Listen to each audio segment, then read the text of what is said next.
Committee Room 30, Sound.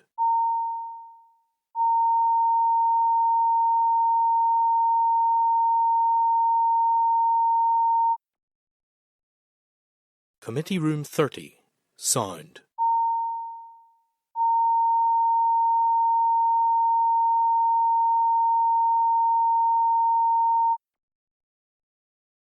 Committee Room 30, Sound.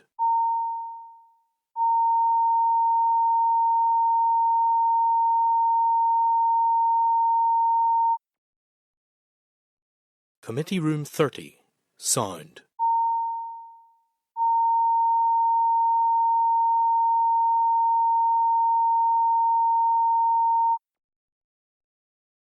Committee Room 30, Sound.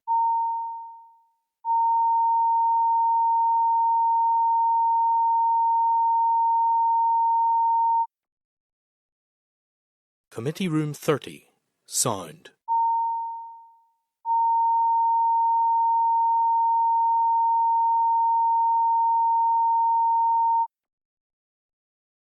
Committee Room 30, Sound.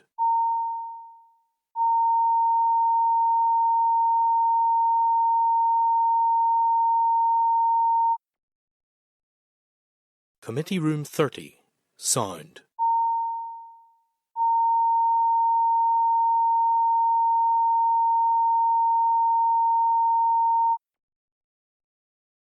Committee Room 30, Sound.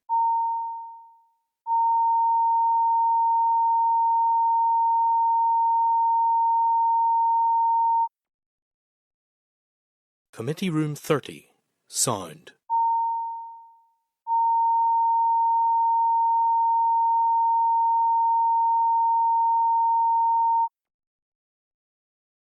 Committee Room 30, Sound.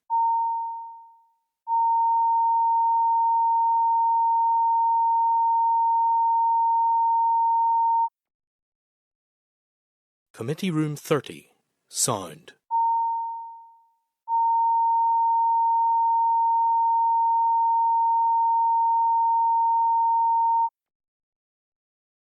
Committee Room 30, Sound.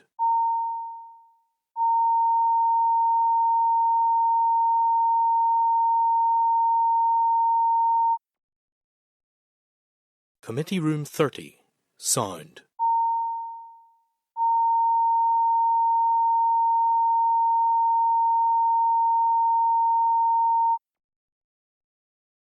Committee Room 30, Sound.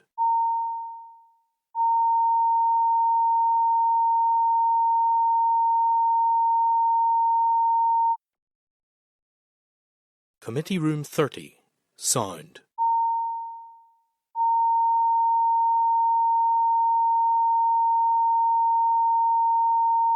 Okay, thank you. So members, we're back in open session, so I'm just going to ask the clerk to recap on, we received some legal advice, sorry I should preface that. We got some legal advice in terms of a potential alternative amendment, and I'd like the clerk just to read into the record what we are going to do next. Thank you, Chair. So the committee agreed that we would write to TEO confirming that having taken legal advice, the committee is confident that a posthumous date of 20th of April 1953 would be secure, and to work with TEO on an amendment to that effect, and that the committee will meet next Tuesday morning to consider any amendments that TEO have tabled. And this is a possibility as well. Okay, are we content with those? Great. Okay, Great. Thank you. Sorry, Chair, just Sorry, to add go that ahead. Philip put on the record his opposition to Yes. such a change to the posthumous date. And I would assume Deborah's the same. Yes, can I just record mine as well? I thought Phil was doing it on behalf of us both, so thanks for if you just record mine. Thank you. Okay, thank you. Okay, just moving on very quickly then. So correspondence, item 10 then, I'm going to refer you to pages 314 to 319 of the pack for the summary of committee correspondence. Just want to draw your attention to, thank you Clerk, a number of items. So 10.6, Victims Commissioner engagement with the Northern Ireland office, and you'll find this on pages 334 to 346. So just to advise that the committee has received a response from the Commissioner for Victims and Survivors, CVS, at the committee's correspondence on the 15th of May this year, requesting information on the research CVS has used relating to the demographics of victims and survivors in Northern Ireland. CVS are conscious that there is a need for updated and comprehensive research in this area, particularly given the changing profile and needs of victims. They are also seeking support and the necessary resources from TO to undertake further work which would help them inform planning and service provision over the coming years. So just to seek your agreement to note this item and agree to write the Department to ask if any resources could be made available to CVS regarding research relating to the demographics of victims and survivors in Northern Ireland, or if the Executive Office has any plans to commission such research that groups could avail of. Agreed? Agreed. Okay. 10.7, Independent Commission for Reconciliation and Information Recovery May Review Report. You'll find correspondence relating to this on pages 347 to 349. So just to advise that the committee has received a response from the Independent Commission for Reconciliation and Information Recovery to the committee's correspondence of the 14th of May 2026, requesting the representatives from that organisation attend a meeting of the committee to provide oral evidence on the findings of the May report. The Chief Commissioner, together with the Commissioner for Investigations, will attend the meeting on the 17th of June 2026 as requested, so just asking you to note this item. Okay, so 10.9, NIO, Office of Identity and Cultural Expression. So I'm going to refer you to pages 352 to 354 of the meeting package, just to advise that the committee has received a response from the Northern Ireland Office to the committee's correspondence of the 1st of May 2026 in relation to the grant-making functions of the office. The NIO outline that whilst the UK Government is responsible for making the legislation to commence further provisions, any decision around the implementation and operation of the Act, including when to commence further provisions, rests solely with the Executive Office. So the NIO officials are ready to commence further measures as and when required. So just to remind that the committee wrote to the Department on the 20th of May this year to request an update on discussions between NIO and TEO regarding the Castlereagh Foundation and the need to continue to press NIO to progress the commencement of the necessary legislation to enable the Office of Identity and Cultural Expression to carry out its functions in full. So just going to seek your agreement to note this item and agree to write to the Department highlighting that the NIO has advised that responsibility for commencing further provisions rests solely with them and that they should take the necessary steps to progress this. Agreed?